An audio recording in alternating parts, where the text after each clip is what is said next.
Titanic, जिसकी कुल लंबाई 270 मीटर थी।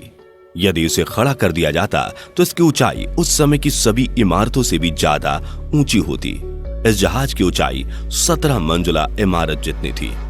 यह उस समय का सबसे बड़ा जहाज था। आज से करीब 109 साल पहले टाइटैनिक जहाज के साथ हुए हादसे के बारे में शायद हम सभी जानते हैं। अपने समय के दुनिया का सबसे बड़ा जहाज टाइटैनिक 10 अप्रैल 1912 को इंग्लैंड के साउथहैम्पटन से अमेरिका के न्यूयॉर्क के लिए पहले सफर पर निकला था। अपने पहले सफर के छठे दिन यह जहाज एक भयानक हादसे का शिकार हो गया।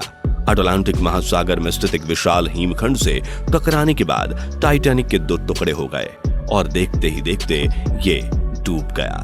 इस हादसे में 1500 से भी ज्यादा यात्रियों की मौत हो गई थी। टाइटैनिक के साथ यह हादसा हुआ इतिहास का सबसे बड़ा क्रूज शिप एक्सीडेंट था। आज हम आपको टाइटैनिक के बारे में कुछ बेहद ही जबरदस्त फैक्ट्स के साथ साथ ये भी बताने वाले हैं कि आखिर टाइटैनिक कैसे डूबा, और इसके साथ साथ हम बताने वाले हैं ये भी कि आइसबर्ग और टाइटैनिक में कौन बड़ा था। क्या आइसबर्ग ही कारण था टाइटैनिक के डूबने का? तो इस वीडियो में हमारे साथ लास्ट तक बने रहें, क्योंकि हम यहाँ खुलासा करेंगे टाइटैनिक के डूबने की असली वजहों की। कुछ शोधकर्ताओं ने यह दावा किया है कि मशहूर जहाज टाइटैनिक शायद आइसबर्ग के साथ टकराने के बाद भी सही सलामत बच जाता। एक नए शोध में यह दावा किया गया है, लेकिन उससे पहले चलिए हम जरा बात कर लेते हैं आइसबर्ग की। आइसबर्ग यानी समुद्र के बीच में बर्फ के वो बड़े टुकड़े जो ऊपर से तो काफी छोटे नजर आते हैं, लेकिन उनका 90% भाग जो बहुत ही सॉलिड होता है, ठोस होता है, वो समुद्र के नीचे रहता है और वो बिल्कुल भी नहीं दिखता। तस्वीरों में जिस आइसबर्ग को टाइटैनिक जहाज के डूबने का कारण बताया गया था वो काफी बड़ा था। उसकी जो चौड़ाई और ऊंचाई थी वो काफी बड़ी थी, लेकिन उसकी गहराई भी काफी बड़ी थी। 200 से 400 फीट इस लंबे और चौड़े आइसबर्ग में टकराने की वजह से ही टाइटैनिक डूब गया। आपको बता दूं कि केवल 10% हिस्सा ही आइसबर्ग का आपको समुद्र के ऊपर दिखता है। और आपको ये भी जानकर हैरानी होगी कि उस वक्त टाइटैनिक में एक ऐसी जगह भी थी जो काफी ऊपर थी, जहां 2 लोगों को तैनात किया गया था जो बाइनोकुलर से ये देख सके कि जहाज जिस तरफ जा रहा है, जहाज के रास्ते में कोई खतरनाक चीज तो नहीं है। और उन लोगों में से एक ने इस आइसबर्ग को देखा भी था और आगाह भी किया था, लेकिन क्या वजह रही कि आइसबर्ग से ही टकराकर टाइटैनिक डूब गया। चलिए अब नए शोध की बात करते हैं। इस शोध में क्या दावा किया गया कि आखिर कैसे टाइटैनिक इस टक्कर के बाद भी बच सकता था और 1500 मासूम लोगों की जान बचाई जा सकती थी। मशहूर जहाज टाइटैनिक आइसबर्ग से टकराने के कारण नहीं, बल्कि आग के कारण उत्तरी अटलांटिक सागर में डूब गया था। यह दावा विशेषज्ञों की एक टीम ने किया। अप्रैल 1912 में न्यूयॉर्क के लिए रवाना हुआ टाइटैनिक अटलांटिक महासागर में डूब गया था। अभी तक यह माना जाता है कि टाइटैनिक समुद्र की सतह के नीचे बने एक आइसबर्ग के साथ टकराकर डूब गया। अब शोधकर्ताओं ने यह कहा है कि यह आग 3 हफ्तों तक लगी रही और किसी ने भी इस पर ध्यान नहीं दिया। इस आग के कारण जहाज क्षतिग्रस्त हो गया था। फिर जब सफर के दौरान आइसबर्ग के साथ इसकी टक्कर हुई तो कमजोर होने के कारण वह डूब गया। पत्रकार सैनन मोलोने ने जहाज के मुख्य इलेक्ट्रिकल इंजीनियर्स द्वारा ली गई तस्वीरों का अध्ययन किया। ये तस्वीरें लेने के बाद टाइटैनिक बेलाफास्ट शिपयार्ड में भेज दिया गया था।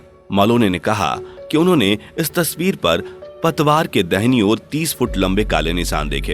ये निशान जहाज की लाइनिंग के उस हिस्से के ठीक पीछे था जहां से वो आइसबर्ग से टकराया था। उस इलाके में पतवार का जो हिस्सा है उसमें कोई क्षति या कमजोरी है या नहीं, इसे हम आज के वीडियो में देखने वाले हैं। विशेषज्ञों का कहना है कि शायद किसी आग के कारण पतवार के पास यह निशान बना। यह आग शायद जहाज के बॉयलर रूम के पीछे बने 3 मंजिला ईंधन स्टोर में लगी होगी। 12 लोगों की एक टीम ने यह आग बुझाने की कोशिश भी की, लेकिन आग उनके काबू के बाहर थी। इसके कारण जहाज का तापमान 1000 डिग्री सेल्सियस तक पहुंच गया था। इसके बाद जब टाइटैनिक आइसबर्ग से टकराया तब आग के कारण स्टील से बनी इसकी पतवार काफी कमजोर हो गई थी। इसी वजह से आइसबर्ग के साथ टकराने पर जहाज की लाइनिंग टूट गई। टाइटैनिक बनाने वाली कंपनी के अध्यक्ष जे ब्रूस ने जहाज पर सवार अधिकारियों को निर्देश दिया था कि इस आग के बारे में यात्रियों को कुछ ना बताएं। पत्रकार सेनन ने अपने रिसर्च में बताया कि चैनल 4 पर दिखाई गई एक डॉक्यूमेंट्री में यह बताया गया कि जहाज पर लगी आग से हुए नुकसान को यात्री ना देख सके, इसलिए जहाज को साउथम्पटन स्थित बर्थ पर रखा गया। इसमें कहा गया कि टाइटैनिक की आधिकारिक जांच में कहा गया था कि जहाज का डूबना प्राकृतिक हादसा था। अब चीजें जो सामने आ रही हैं, उससे पता चलता है कि आग, बर्फ और लापरवाही के कारण टाइटैनिक के साथ ये भीषण हादसा हुआ। दोस्तों, टाइटैनिक अपने आप में एक बहुत बड़ी मिसाल थी। इस पे कई फिल्में, कई डॉक्यूमेंट्रीज बन चुकी हैं। आज भी टाइटैनिक पर शोध जारी है। आइए आगे अब हम कुछ जानते हैं ऐसे फैक्ट्स जो आप शायद टाइटैनिक के बारे में नहीं जानते होंगे। टाइटैनिक जहाज इंग्लैंड का था, जो अपने समय का दुनिया का सबसे बड़ा पानी में चलने वाला जहाज था। इस जहाज का मालिक व्हाइट स्टार लाइन था। इसे हार्लैंड एंड वुल्फ कंपनी ने बनाया था। टाइटैनिक जहाज को बनाने में 3000 लोगों की एक भारी भरकम टीम लगी थी। 31 मार्च 1909 को इसका काम शुरू हुआ और 26 महीने बाद 31 मई 1911 को यह पूरी तरह से तैयार हो गया था। इसके निर्माण के दौरान 2 लोगों की मौत भी हुई थी, जबकि 246 लोग घायल हुए थे। व्हाइट स्टार लाइन ने इस जहाज के लिए हार्लैंड एंड वुल्फ को 17 सितंबर 1908 को ऑर्डर दिया था, जिसके बाद यह तैयार होकर 10 अप्रैल 1912 को अपने पहले सफर पर निकला।